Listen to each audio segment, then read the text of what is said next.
Olá pessoal, hoje a gente vai fazer uma revisão aqui do capítulo 2, macronutrientes, ácidos nucleicos e energia. No caso, essa aula vai tratar dos macronutrientes, especificamente as proteínas, ok?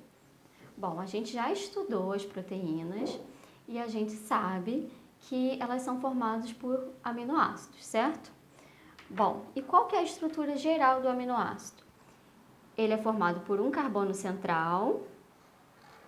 E a gente sabe que o carbono ele pode fazer até 4 ligações. Então, 1, 2, 3, 4. E como o próprio nome já diz, e teve gente até que achou que era pegadinha, não é mesmo? Aminoácido é formado por um grupo amino, no caso aqui é o NH2, e um grupo ácido, que é o COOH, ok? Então, a gente tem um grupo amino e um grupo ácido. Nas outras ligações, o carbono ele tem sempre um hidrogênio e o que vai diferenciar um aminoácido do outro vai ser essa cadeia lateral que está representada aqui pelo radical R. O que esse radical representa? Representa que nessa ligação pode haver diversas estruturas, como por exemplo, se o aminoácido em questão for uma alanina, ele vai ser representado dessa forma. Um CH3, ok? Ligado aqui no carbono central. Se ele for uma glicina, ele vai ter apenas um H a mais, um hidrogênio a mais. Se ele for o ácido aspartico, ele vai poder ter essa conformação, ok? Lembrando que existem no total 20 aminoácidos, ok? Desses 20, a gente tem 12 que são considerados naturais e 8 que são considerados essenciais, ok? Então, isso é importante a gente lembrar, ok? São 20 aminoácidos existentes, 12 são naturais, 8 essenciais. Os naturais são aqueles que o nosso corpo já produz, ok? E os essenciais têm que ser obtidos através da alimentação. Então, a gente está sempre aí falando da importância de uma alimentação balanceada, equilibrada. Então, é mais um motivo, não é mesmo? Alguns alimentos, como por exemplo o leite, ele possui uma proteína chamada caseína, é a proteína do leite. E a caseína, ela possui todos os aminoácidos essenciais que o nosso corpo não produz. Então aí fica essa curiosidade para vocês, ok? Bom, ok, até agora a gente falou só dos aminoácidos, que são os componentes das proteínas. Mas como que o aminoácido vai formar uma proteína? Bom, vamos lá. Quando a gente tem dois aminoácidos, ó, a gente tem outro aminoácido aqui. O que acontece? Ocorre uma ligação peptídica. Como que essa ligação vai ocorrer?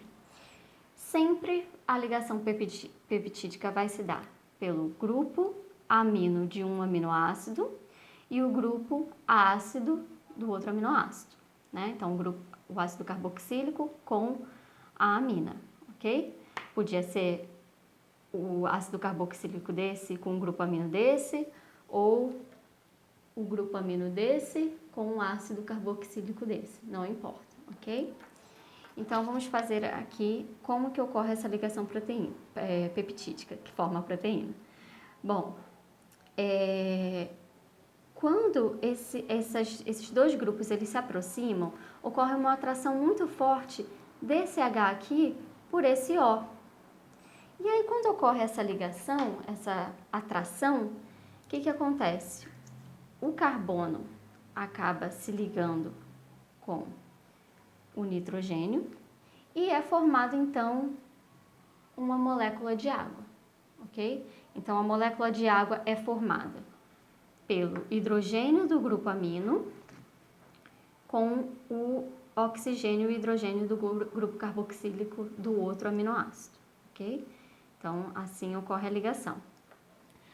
Professora, pode acontecer de essa ligação ocorrer de outra forma? Não, é sempre do grupo carboxílico de um com o grupo amino do outro. Não pode ser grupo carboxílico com carboxílico, não pode ser grupo amino com grupo amino, e muito menos grupo amino com radical ou grupo amino com hidrogênio. É sempre carboxílico e grupo amino, ok? Bom, quando a gente tem apenas uma ligação peptídica, eu vou escrever aqui, isso aqui é a ligação peptídica, perdoem a letra, ok? Quando a gente tem uma ligação só, juntando 2 aminoácidos, a gente vai ter uma ligação dipeptídica, e aí por diante. Quando, por exemplo, a gente tem mais de 4 ligações peptídicas, a gente tem um polipeptídeo. O polipeptídeo são as proteínas, porque as proteínas são macromoléculas, então são moléculas muito grandes ligadas por vários aminoácidos e várias ligações peptídicas, ok? E o que vai diferenciar uma proteína da outra proteína? Bom, a gente tem alguns fatores aqui. O primeiro deles é a quantidade de aminoácidos. Então, se a gente tem uma proteína que tem 1, 2, 3, 4, 5, 6 aminoácidos, ela vai ser uma proteína. Se a gente tem uma proteína que tem apenas 4, ela vai ser outra proteína, mesmo que esses aminoácidos sejam os mesmos. Então, vamos supor que esse Azinho aqui esteja representando a alanina. Então, mesmo que eu tenha uma cadeia de 6 alaninas e uma cadeia de 4 alaninas, essas duas proteínas vão ser diferentes, porque ela tem quantidade de aminoácidos diferentes, ok? As proteínas também podem se diferenciar pela sequência. Então, por exemplo, aqui eu tenho 5 aminoácidos diferentes, o A, o B, o C, o D e o E.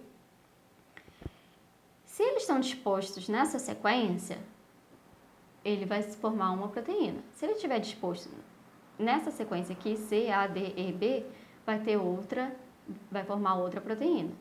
Da mesma forma, aqui a gente tem inúmeras possibilidades. Então, se fosse D, A, C, E, B, ia ser outra proteína. Se fosse B, E, D, A, C, ia ser outra proteína. E aí por diante. Outra possibilidade também são os tipos de aminoácido. Então, se a gente tem uma proteína que é formada pelo aminoácido A, B, C, D e E, ela vai ser diferente de uma proteína que é formada pelo aminoácido E, F, G, H e I. Okay? Então, isso que é importante a gente lembrar. Porque, apesar da gente ter somente 20 aminoácidos, esses 20 aminoácidos podem se ligar de formas diferentes, de acordo com a quantidade, sequência e tipo, para formar diferentes proteínas, ok? Inúmeras proteínas. Bom, pessoal, de acordo com a conformação tridimensional da proteína, ela também pode ter várias denominações. A primeira delas seria uma proteína primária. O que seria uma proteína primária? É quando os aminoácidos estão ligados numa cadeia simples, esticadinha assim, como esse fio. Já a proteína secundária é quando essa cadeia primária, ela se torce, como aqui nessa parte do fio, ok? E elas ficam ligadas por pontes de hidrogênio, entre o hidrogênio de um aminoácido com o hidrogênio de outro aminoácido. E aí, por elas terem essa ligação, elas são mais difíceis de desnaturar, ok? Então, aqui quando elas estão esticadinhas, é considerada proteína primária. Quando elas já estão nesse formato helicoidal, elas são consideradas proteínas secundárias. E quando elas estão nesse formato helicoidal e ela dobra por ela, em cima dela mesma, formando algo mais ou menos assim, a gente tem uma proteína terciária, ok? Então, até agora a gente viu primária, secundária e terciária. A quaternária seriam duas terciárias juntas. Então, quando a gente tem mais de uma proteína ligada por ligações pela forma terciária, ok? O que é importante a gente saber disso?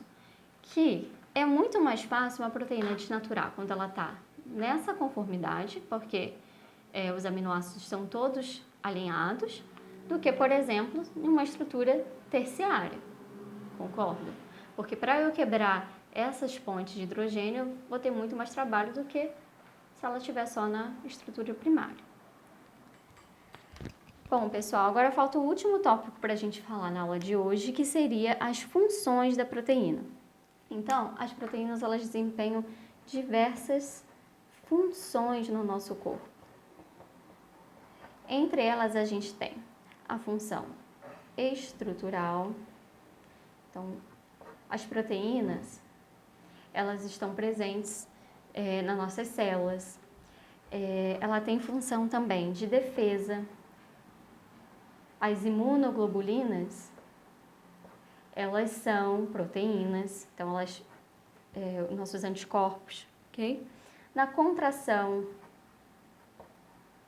muscular,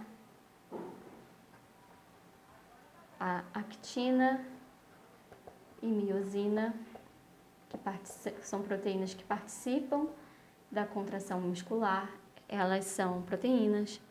Ela tem característica também hormonal, coagulação do sangue,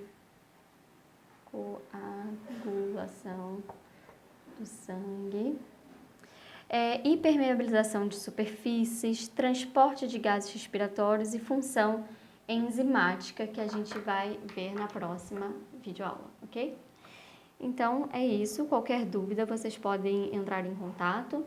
Espero que tenha esclarecido um pouco mais sobre ligações peptídicas, proteínas e suas funções. Até a próxima!